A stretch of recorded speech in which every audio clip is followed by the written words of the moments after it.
안녕하세요. 퍼펙트 사회팀에서 사회문화 맡고 있는 명재민이라고 합니다. 자, 오늘은 7강이죠. 문화의 의미와 속성. 자, 우리 공무원 사회에서 사회가 추가된 다음부터 여러 파트에서 시험이 나왔습니다만 분석을 해보면 요 문화 파트에서 심하게는 6문제 중에 3문제 이상 나올 정도로 굉장히 편중된 현상이 보였어요. 그래서 저도 마찬가지고 일부 강사들이 왜 이렇게 문화 파트 시험에 문제가 많이 나온 거야? 라고 의구심을 가질 정도로 굉장히 많이 나왔었거든요. 그래서 오늘은 7강 문화의 의미와 속성 챕터 7이요. 여기하고 시간이 되면 챕터 8까지 나갈 건데요. 그 다음에 문화의 변동까지. 그래서 7, 8, 9강이 바로 7, 8, 9 챕터가 문화의 파트에 되겠는데 일단 여기 7강에 나오는 문화의 의미와 속성을 한번 꼭 잘 보셔야 됩니다. 자, 422쪽에 문화의 의미부터 크게 보라 그랬습니다. 자, 문화의 의미는 두 개가 있네요. 좁은 의미 문화와 넓은 의미 문화. 일단 중요한 건 여러분들이 문화를 배울 때 문화와 문명을 절대 동일시하면 안 된다. 문명이라는 개념 속에는 뭐가 들어가 있는 겁니까? 문명이 발전됐다, 발전되지 않았다라는 발전의 개념이 들어가 있어요. 아프리카 원시 부족의 문명은 우리보다 뒤떨어졌죠. 왜요? 걔들은 스마트폰도 모르고 컴퓨터도 모르니까 우리의 문명이 발전한 거예요. 하지만 문화, 아프리카 원시 부족도 문화는 있죠.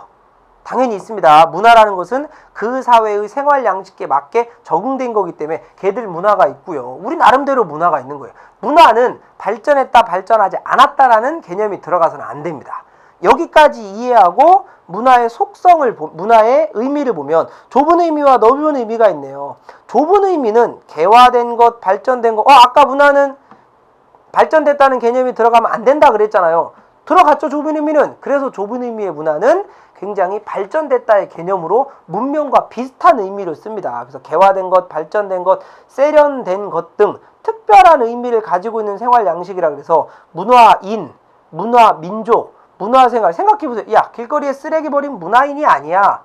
반대로 생각해보세요. 길거리에 쓰레기를 버렸을 때는 문화인이 아니라는 것은 발달된 민족이 아니라는 뜻입니다. 즉 좁은 의미의 문화에는 뭐가 들어가 있다? 발전됐다, 발전되지 않았다라는 개념이 들어가 있습니다. 반면에 밑에 넓은 의미의 문화는 한 사회 구성원들이 학습을 통해 공통적으로 가지게 되는 행동 양식과 사고방식, 우리가 일반적으로 쓰는 문화의 의미는 넓은 의미입니다.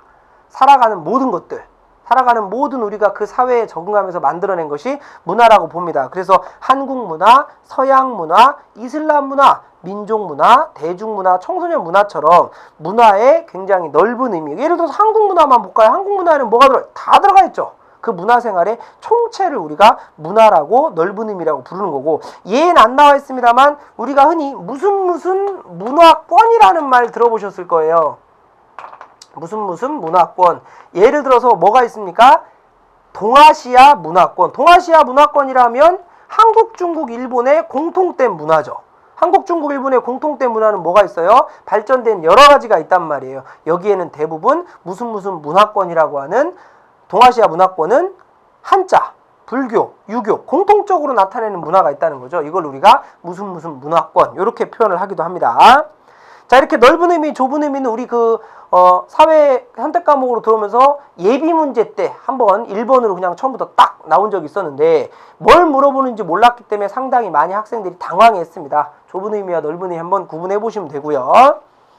자, 이번에는 문화의 기능. 자, 기능은 크게 중요하진 않습니다. 개인적으로는 사회 구성원들이 습득해야 할 사회 적응 방식, 해석 방식을 제공해 상황 대처 방법을 가르쳐 주는 거고요. 사회적으로는 문화를 공유하는 집단 구성원에 소속감을 줘서 동질감을 부여해 주고요. 집단 유지에 공헌하고 문화를 축적하고 확장해 나가는 거. 크게 중요한 건 없습니다. 자, 여기서 제가 강조드리는 것은 양과로 이번에 문화의 특성이 있고요. 일단 순서를 좀 바꾸겠습니다. 양과로 이번에 문화의 특성이 있고 423쪽에 4번에 보면 문화의 속성이 있네요. 아니, 특성은 뭐고 속성은 뭐냐? 같은 거 아니냐? 무조건입니다. 문화의 특성이라고 부르면 무조건 뭐밖에 없다? 보편성과 특수성밖에 없다. 보편성과 특수성은 한 4번째 지금 보는 것 같은데요. 우리 수업에서. 보편성, 특수성은 뭐예요? 보편성 뭐라 그랬습니까? 시대와 장소를 떠나서 공통적으로 나타나는 거. 특수성은 뭐예요? 시대와 장소에 따라 다르게 나타나는 거. 끝났네요. 그럼 문화가 보편성이 있대요. 어느 시대에서나 공통적으로 나타나는 거. 인간이 가지고 있는 생물학적, 유전적, 신체적 특성이 비슷해서 양상 어느 사회든지 가도 혼인 풍습 있고 장례 풍습 있고 축제가 있다는 거예요. 보편성이죠. 그게 바로. 자, 근데 원인 보세요. 예를 들어 우리나라하고 저기 아프리카의 원시 부족하고 한 번도 만난 적이 없는데 걔네들도 장례 풍습을 갖고 있고 우리도 장례 풍습을 갖고 있다는 문화의 보편성은 뭐가 있어요? 공통점이 있어요. 아니 걔들하고 우리하고 몇천 년 살면서 한 번도 만난 적도 없는데 어떻게 문화가 똑같은 게 있지? 바로 그 원인에 보면 인간이 가지고 있는 생물학적, 유전적, 신체적 특징이라 그래서 이걸 인간의 특징 중에 뭐라고 부르냐면 제일성이라고 부르는 특징이 있어요. 인간이라 하면 눈 두 개 달렸고 입 하나 달렸고 팔다리 2개씩 있고 무슨 특징이죠? 사람마다 다릅니다만 지역마다 다릅니다만 부모님에 대한 애틋한 감정이 있고 인간이라면 누구나 갖고 있는 공통된 특성, 제일성 때문에 보편성이 나타난다. 그러면 특수성, 다양성은 시대와 장소에 따라 다르다. 방금 말씀드렸던 장례 풍습, 혼인 풍습 다 있습니다만 특수성은 뭐예요? 그게 시대와 장소에 따라 다 어떻다고요? 다르다는 거죠. 이게 바로 보편성, 특수성이 됩니다. 어렵지 않네요. 자, 그럼 속성을 먼저 배우고 가겠습니다. 문화의 속성. 자, 특성보다 더 시험에 많이 나오는 게 문화의 속성입니다. 정말 많이 나와요. 자, 지나가다가 문화의 속성 얘기해봐. 툭 치면 5개가 우수수 나와야 돼요. 이름만 기억하면 나머지 쉽습니다. 동그라미 쳐보세요. 1번에 학습성, 2번에 공유성, 3번에 넘겨서 총체성, 4번에 축적성, 5번에 변동성. 어렵지 않습니다. 다시 문화의 속성은 5개입니다. 그러면 여기서 아니 특성은 뭐고 속성은 뭔데 구분을 해줘야죠. 해드릴게요. 자, 특성은 보편성, 특수성은 다른 문화와 비교하면서 나타내는 거예요. 비교. 잘 보세요. 다른 문화와 우리나라를 비교하지 않으면 보편성, 특수성이 있는지 알아 몰라요? 몰라요. 이건 다른 문화와의 비교. 그럼 문화의 속성은 뭐예요? 비교하지 않고 한 문화 내의 특징입니다. 한 문화 내에서 굳이 다른 문화하고 비교하지 않아도 그 문화에는 이런 속성이 있다 해서 5개가 딱 있습니다. 무조건 기억하셔야 됩니다. 첫 번째 학습성 끝났네요. 배운 것만 문화입니다. 재채기 하는 거, 태어날 때 머리 검은 거, 그건 문화가 아니에요. 배운 것만 문화예요. 문화는 무조건 후천적인 학습을 통해 습득된 거고 기능, 개인을 한 사회의 온전한 사회 구성원으로 생활할 수 있도록 합니다. 그러니까 우리는 이 문화의 학습성 때문에 어디에서 문화를 배우는 거예요? 일반적으로 학교에서 배우는 거죠. 학교에서 문화를 배운다? 느낌이 오십니까? 이게 바로 사회화라는 거예요. 공식적 사회화 기관인 학교. 우리나라는 교육과정이 대부분 비슷하기 때문에 우리나라에서 초, 중, 고등학교를 다녔다면 학생들의 생각이 대부분 비슷할 거란 말이죠. 이게 학습성입니다. 쌍둥이가 있는데 미국으로 입양됐 때가 있고 우리나라에 있었던 애가 있어요. 그래서 20살이 때 만났는데 20년을 만나서 내 형제인가? 얼굴은 똑같이 생겼는데 어색하죠. 그럼 한국에는 어떻게 해야 되지? 악수해야 된가? 절해야 된가? 어정쩡 안녕하세요 이렇게 할 건가? 어정쩡한데 미국에는 어떻게 한다고요? What's up, man? 이러면서 포화할 거 아니에요. 왜? 우리 미국의 문화의 학습성과 우리나라 문화의 학습성이 달라서 서로 다른 문화를 배웠다는 거죠. 학습성입니다. 자, 시험에 5개 중에 제일 잘 나오는 게 두 번째 공유성과 세 번째 총체성인데 먼저 공유성 먼저 볼게요. 우리는 같은 문화를 공유하고 있습니다. 이건 뭔 뜻이냐? 문화는 한 사회 구성원들이 공통적으로 가지는 생활 양식이에요. 그래서 특정 상황에서 상대방이 어떻게 행동하고 무엇을 기대하고 예측하는지를 우리가 예측할 수 있습니다.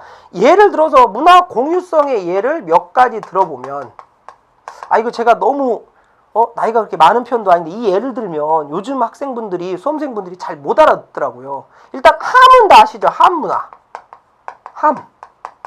저는 결혼할 때 와이프가 이제 부산 사람이라 부산까지 함을 가져가기가 힘들어서 그냥 제가 혼자 그냥 여행용 백에다가 우리 집에 호적이라든가 족보라든가 이런 것들 있죠. 기본적인 것들 제가 이제 혼자 가서 장인어른한테 전달해 드렸는데 함 뭐예요? 내가 토요일날 저녁 때 쉬우면서 대자로 누워서 TV 보고 있는데 밖에서 함 사세요라는 소리가 들려요. 그럼 그 소리 듣는 즉시 뭐라 그래? 우리 동네에 어떤 아가씨가 내일 결혼을 하는구나. 그러니까 한 2, 30분 정도 시끌벅적해도 이해를 해주죠. 왜 이해해줘요? 공유하고 있으니까. 만약에 미국 사람이면 뭐야 이거? 바로 신고할 수 있단 말이죠. 너무 시끄럽고 그러니까. 이걸 한국 문화를 공유하고 있습니다. 또 하나, 금줄 아십니까? 금줄. 지금 거의 안 해요. 집에 갔더니 어떤 집에 갔더니 숯이 걸려져 있거나 대문에, 또는 고추, 우리 먹는 고추요. 그게 걸려져 있어요. 그게 무슨 뜻이에요? 새 생명이 태어났다는 뜻이죠. 그럼 가다가 미국인들 뭐야 이거? 얘네들 또라이야? 왜 여기다 고추를 걸어놨어? 이상하게 생각한 말이죠. 왜? 우리는 그게 무슨 뜻인지 서로 어떻게 하고 있다고요? 공유하고 있다고요. 왜? 같은 사회화를 경험했고 같이 문화를 학습했기 때문에 대부분 공유하고 있다는 거예요. 여러 가지 예가 성립될 수 있습니다. 그러면 공유성의 기능, 특정한 상황에서 상대방이 어떻게 행동하고 무엇을 기대하고 있는지를 예측할 수 있대요. 이거 어디서 많이 봤던 것 같은데 앞에 페이지를 넘겨볼게요. 이거 어디서 봤냐면 사회 구조에서 봤었어요. 사회 구조에서. 페이지가 407쪽입니다. 사회 구조 페이지 넘겨보세요. 양괄호 2번에 사회 구조에서 양괄호 2번에 보면 거기 보면 지속성, 안정성, 동그라미 2번에 안정성 있죠? 사회 구조가 사람들끼리 약속했던 사회 구조가 나오기 때문에 개인들이 구조화된 행동을 함으로써 이 타이밍에서 얘가 이렇게 행동하겠구나 라고 안정된 사회관계가 유지된다 그랬잖아요. 다시 앞으로 올까요? 공유성 똑같아요. 우리는 장례식 문화, 결혼 문화, 무슨 문화 다 어떻게 하고 있다고요? 공유하고 있으니까 이 타이밍에서 얘가 이런 행동을 하겠구나 라고 예측을 하고 그 타이밍이 되면 그 사람은 그 행동을 그대로 한다는 거죠. 그럼 어떻게 된다고요? 무엇을 기대하고 있는지 예측할 수 있으니까 자, 화살표 치고 하나만 더 쓰세요. 자, 무엇을 기대하고 있는지 예측할 수 있게 함 옆에다가 그래서 원활한 사회생활이 유지된다. 이 타이밍에서 저 사람이 이런 행동을 하겠지 라고 예측했더니 그 행동을 해요. 그러니까 원활한 사회생활을 유지할 수 있는 거죠. 이걸 우리가 공유성이라고 부릅니다. 넘겨서 공유성 잘 나온다고요. 시험에 넘겨서 424쪽에 총체성, 축적성, 변동성인데 순서 바꾸겠습니다. 축적성 먼저 보이겠습니다. 축적성, 쌓인다는 뜻이네요. 문화는 인간의 학습 능력, 언어, 문자와 같은 상징체계, 상징 어려운 말 아니에요. 언어, 문자 같은 걸 상징이라고 부르거든요. 이걸 통해 세대에서 다음 세대로 축적돼서 전해줍니다. 근데 인간이 문화를 갖게 되고 인간만이 문화를 갖게 된 결정적인 이유가 이 축적성 때문이고 바로 문자 때문이에요. 문자. 자, 인간이 왜 만물의 동물 중에서 가장 똑똑한 그런 인간 동물이 됐느냐? 왜 그러냐? 자, 일본 원숭이 똑똑하다 그러잖아요. 인간하고 비슷한 뇌구조 똑똑하다. 걔네들한테 고구마를 던져줬어요. 예를 들어 고구마를 던져줬는데 고구마에 흙이 묻어있죠. 지들이 이제 흙이 먹으면 지들도 먹을 때 이상하니까 자기 털에다가 이렇게 닦아 먹더라 이거죠. 근데 사람들이 너무 세게 던지는 바람에 이렇게 바다에 빠졌어요. 바다에 막 가까운 바다에 들어가서 고구마를 딱 던졌더니 고구마가 바닷물에 의해서 자연스럽게 물이 씻겨지기도 했고요. 그 다음에 약간 염기, 소금물이 적용돼서 약간 간이 돼서 너무 맛있더라는 거죠. 그래서 그걸 애들이 똑똑하니까 다음에는 사람들이 바다가 아니라 그냥 땅에 던져줬는데도 여기다가 아니라 바닷물에 씻어 먹어요. 똑똑하니까. 근데 아쉬운 점은 일본 원숭이는 거기까지입니다. 사람들이 고구마 던져주면 바닷물에 씻어 먹어라라고 어떻게 해야 돼요? 적어서 다음 세대 원숭이, 그 다음 세대 원숭이한테 축적해서 전해줘야 되는데 여전히 그걸 본 원숭이들은 그렇게 씻어 먹지만 바닷물에서 여전히 저 산속에 있는 원숭이들은 여전히 이렇게 먹고 있더라 이거죠. 시간이 지나도 변하지 않는 거예요. 그래서 인간만이 축적성이 가능한 이유는 바로 뭐 때문에? 언어 때문에 그렇다는 겁니다. 자, 2개 남았네요. 총체성과 변동성은 세트로 보셔야 됩니다. 이렇게 생각하시면 됩니다. 일단 변동성 쉽네요. 변하죠. 시간이 지나면 변합니다. 쉽게 A라는 문화가 뭘로 변한 거예요? A-로 변했네요. 문화는 고정불변한 게 아니라 발명, 발견, 발전, 다른 문화와 접촉을 통해서 계속 변합니다. 끊임없이 없어지고 생기고 다른 데로 전파되고 하면서 계속 변합니다. 예를 들어 장례 문화가 변했죠. 끝. 조선시대 장례 문화하고 지금하고 똑같아요? 변했잖아요. 여러 가지 변동성입니다. 자, 근데 축적성이 된다. 총체성은 뭐냐? 총체성 또는 전체성이라고 부르는데 총체성은 변동성이 A가 A-로 변했다고 치면 총체성은 뭐라고 표현할 수 있다? A가 B로 변하고 B가 C가 변해서 D까지 변했다 해서 이거를 간단하게 설명드리면 연쇄적 변동이다. 결론만 놓고 보면 A하고 D는 아무런 상관이 없는 것 같아요. 하지만 A가 변해서 B가 변해서 B가 변해서 C가 변했기 때문에 C가 변해서 D가 변한 거예요. 연쇄적으로 변동하는 거죠. 그러면 A가 변하면 B만 변해야지 왜 D까지 변해요? 사회는 유기체설로, 사회는 유기적으로 연결되어 있기 때문에 전체가 다 연결되어 있는 거예요. 이게 총체성입니다. 자, 의미를 일단 보면 문화는 문화를 구성하고 있는 지식, 종교, 도덕, 관습, 유기적인 관계를 다 맺고 있어요. 문화는 지식 따로, 종교 따로, 도덕 따로, 관습 따로 이런 거 아니에요. 다 연결되어 있으니까 전체로서 하나의 체계를 이룹니다. 그래서 문화 요소 간의 상호 연관성으로 인해 한 부분의 변동이 일어나면 연쇄적으로 다른 부분도 변동이 생긴다고요. 이걸 우리가 뭐라고 부른다? 총체성이라고 부르는 거죠. 근데 생각해 보세요. 연쇄적 변동이고 유기적으로 연결돼 있다. 이것도 어디서 본 것 같은데요. 앞에 넘겨볼게요. 앞에 어디에 있냐면 400 여기가 아니네요. 어디냐면 382쪽에 382쪽에 생뚱맞게 최근 사회과학의 영향, 현대 사회과학의 영향. 여기 보면 두 가지 전문화, 세분화 있고 간학문적 연구, 총체적 연구 배웠었죠? 요거 뭐라 그랬어요? 사회 모든 구성 요소들은 유기적으로 연결돼 있으니까 하나만 보지 말고 연속적으로 같이 연결을 해야 된다는 거잖아. 똑같은 거죠. 문화의 속성에서 총체성과 현대 사회과학의 연구 경향에서 간학문적 연구, 총체적 연구는 똑같은 의미가 있습니다. 여기까지 보시면 되고요. 자, 그래서 문화의 변동은 다시 강조드립니다. 예로 시험에 나오는데 총체성은 뒤에 또 볼 겁니다. 또 나와요. 물론 상대성도 중요합니다만 상대성은 특성, 특수성에 들어가는 거니까 특성 나오면 무조건 보편성, 특수성. 그 다음에 시험 문제. 다음 중 문화의 속성. 우리 문제가 사지선다잖아요. 근데 지문 나오고 답안지 나왔는데 지문에 뭔지 모르겠지만 문화의 속성 물어봤는데 답지에 보편성, 특수성 들어가 있다. 무조건 X. 볼 것도 없이 무조건 X 치고 들어가면 됩니다. 문화의 속성은 방금 말씀드렸던 5개 뭐라고요? 학습성, 공유성, 축적성, 변동성, 총체성 딱 5개입니다. 자, 423쪽에 문화의 분류까지는 보셔야 됩니다. 이것도 단순합니다. 문화는 눈에 보이는 물질 문화, 각종 도구나 기술. 문화요. 문화는 물질 문화가 있고 그 다음에 뭐가 있다고요? 비물질 문화가 있어요. 비물질 문화는 눈에 보이지 않잖아요. 제도와 관념, 제도, 법제도, 사회제도 뒤에 다 볼 거예요. 다시 종교제도 이런 사회질서를 유지하는 제도와 규범이라 그래서 제도 문화가 있고 관념, 추상적인 이념과 사고방식, 가치체계라 그래서 철학, 언어, 예술, 종교 같은 뭐가 있다고요? 관념 문화가 있는 거죠. 이 물질과 비물질을 제가 이렇게 강조하는 이유는 뒤에 가면 이런 문화가 변동하거든요. 변동할 때 여러 가지 문제가 생겨요. 그 문제점 중에 물질 문화와 비물질 문화의 변동 속도가 나오기 때문에 그때 봐서 볼 겁니다. 살짝 먼저 얘기할까요? 물질 문화하고 비물질이 있어요. 어떤 게 더 빨리 변할 것 같아요? 물질은 눈에 보이죠. 예를 들어 제가 지금 이런 샤프를 쓰고 있어요. 이거보다 더 좋은 샤프가 나와요. 그럼 제가 그거 써 안 써요? 쓰죠. 좋은 게.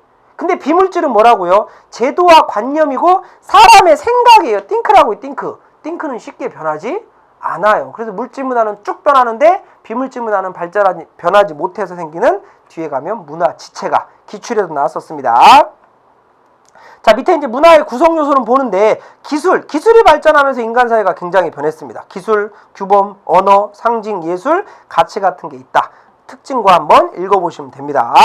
자, 424쪽과 425쪽에 보면 요거 중요하죠. 문화 파트는 3개입니다. 요 챕터 7에서는 문화의 속성, 그 다음에 424쪽에 5에 보면 문화를 이해하는 관점. 이거 제목 바꿀게요. 이것도 문화를 이해하는 관점 옆에다가 이걸 다른 말로 또 문화를 이해하는 관점 옆에다가 문화를 연구하는 관점, 문화 연구하는 관점. 자, 대부분 뒤에 관점으로 끝납니다.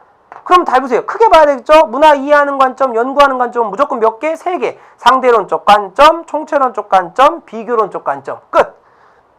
오른쪽에 420쪽, 425쪽 보세요. 6번째. 문화를 이해하는 태도. 이것도 3개 끝! 문화 상대주의, 문화 절대주의 2개인데요. 문화 절대주의가 자문화 중심주의와 문화 사대주의니까요. 자, 문화를 왼쪽에는 5번에는 424쪽에는 문화를 이해하는 관점, 425쪽에는 문화를 이해하는 태도, 3개씩 분명히 구분하셔야 됩니다. 너무나 중요합니다. 자, 먼저 문화를 이해하는 관점 또는 문화를 연구하는 관점입니다. 근데 3개 크게 보시면 상대론적 관점, 총체론적 관점, 비교론적 관점, 이미 상대론적 관점과 총체론적 관점은 이미 했어요. 안 하고 넘어가도 돼요. 해야죠, 그래도. 자, 상대론과 총체론 미리 했어요. 상대론은 뭐예요? 이거죠. 어디 갔나? 이거죠. 뭐예요? 문화의 특성 중에 보편성과 특수성이 있다. 특수성이 있잖아요. 시대와 장소에 따라 문화가 달라요. 그러니까 문화를 연구할 때, 문화를 이해할 때는 상대방 입장에서 문화를 이해하거나 연구해야 된다. 상대론적 관점. 끝. 의미 보세요. 문화를 그 사회 환경이나 지리적, 역사적 맥락에서 이해해야 된다고요. 사회마다 다른 자연환경, 사회적 환경이 있으니까 다양한 생활 양식이 나타날 거 아니에요. 그러니까 그 사회 입장에서 이해해야지. 우리 사회 입장에서 이해하고 우리 사회 입장에서 연구하면 안 돼요. 필요성. 다른 문화를 편견 없이 이해할 수 있고 세계화 시대는 여러 나라 교류가 많아지니까 세계화 시대에 필요한 관점이며 만약에 상대론적 관점이 부족하면 뒤에 나올 겁니다. 자문화 중심주의 우리 문화가 최고야. 왕따 당할 수 있어요. 문화 사대주의 외국계 최고야. 우리 문화가 뒤처질 수 있어요. 이런 여러 가지 문제에 빠집니다. 첫 번째 상대론적 관점.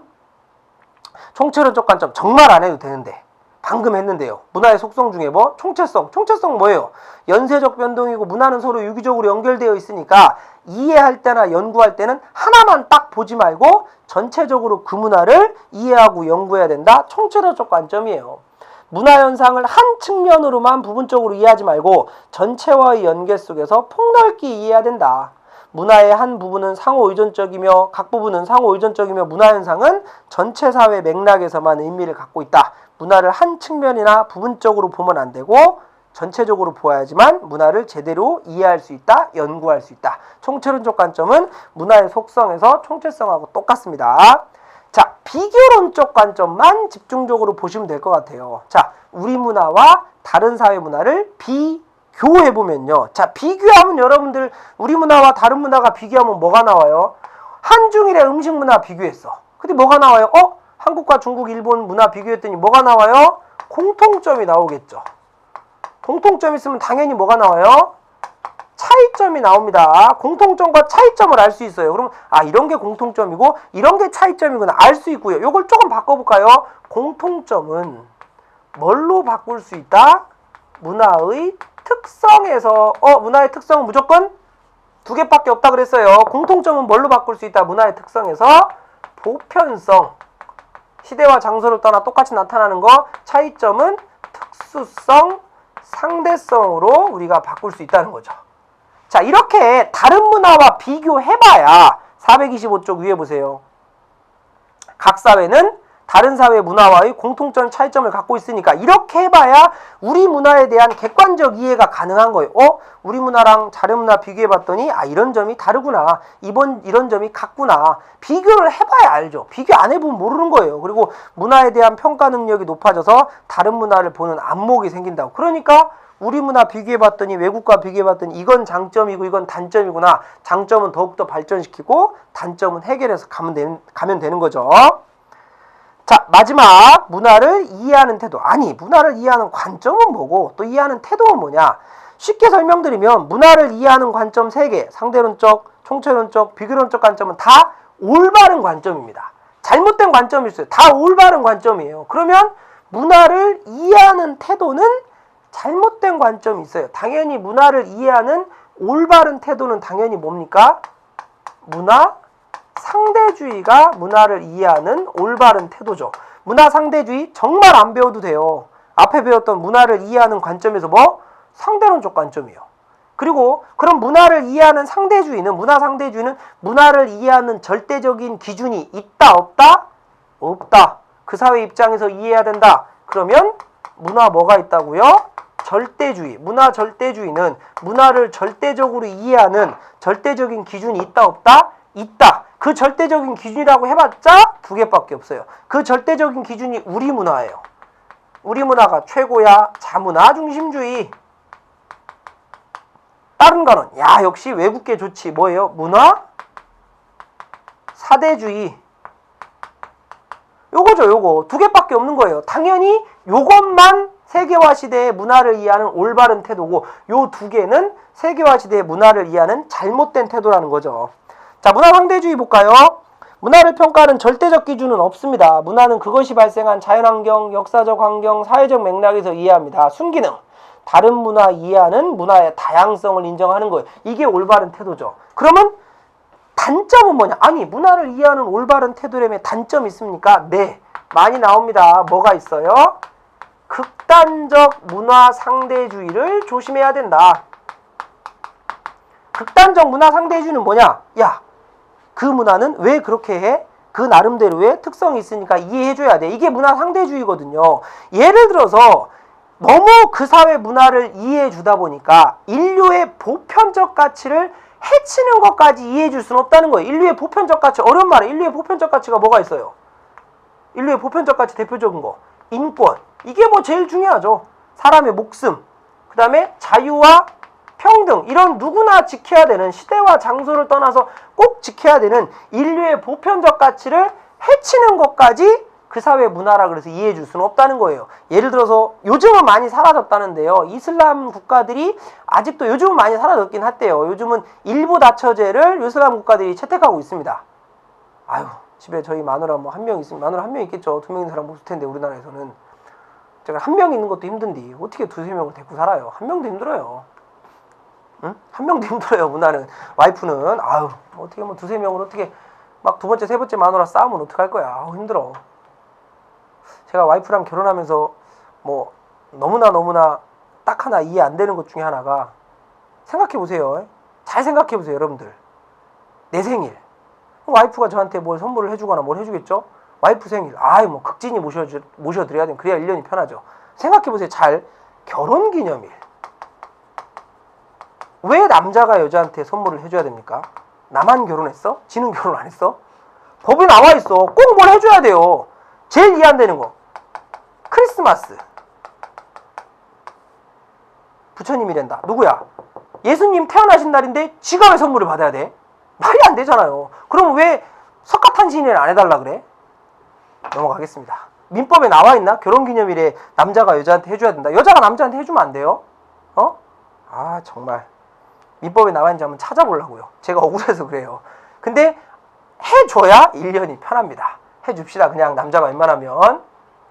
뭐하다 이거 나왔냐. 그래요. 그래서 이슬람 국가가 어떻다고요? 아직도 일부 다쳤는데 이슬람에는 말도 안 되는 게 있어요. 뭐가 있어요? 들어보셨죠? 명예살인.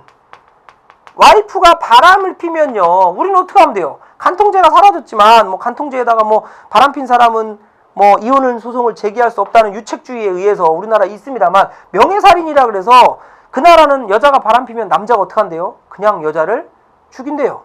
남자 위주의 너무 극단적인 사회다 보니까 네 여자가 우리 집안을 어질러 폈다, 명예를 더럽혔다는 이유로 죽인다는 거죠. 아무리 그 사회 문화라 그래도, 아무리 사람이 잘못했어도, 그리고 바람피는 게 뭐 잘한 일은 아닙니다만, 그렇다고 사람을 죽일 만한, 인류의 보편적 가치를 해칠 만한 그런 명예살인은 절대 인정될 수가 없다는 거죠. 우리가 그것까지, 그래, 네 집안 명예 더럽혔으니까 우리가 그 사람 죽여도 이해해줄게, 이것까지 이해해줄 수는 없다는 거예요. 요즘 한참 문제가 되는 무장 이슬람 단체 IS 있죠. 자기 내에 있는, 자기들이 정복한 지역에 대한 무장이기 때문에 어떤 뭐 불교의 이슬람, 불교 문화재라는 거 다 파괴해요.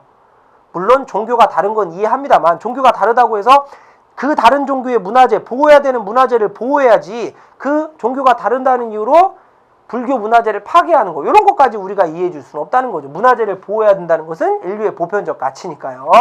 자, 조심할 건 극단적 문화 상대주의 같은 건 조심을 해야 됩니다.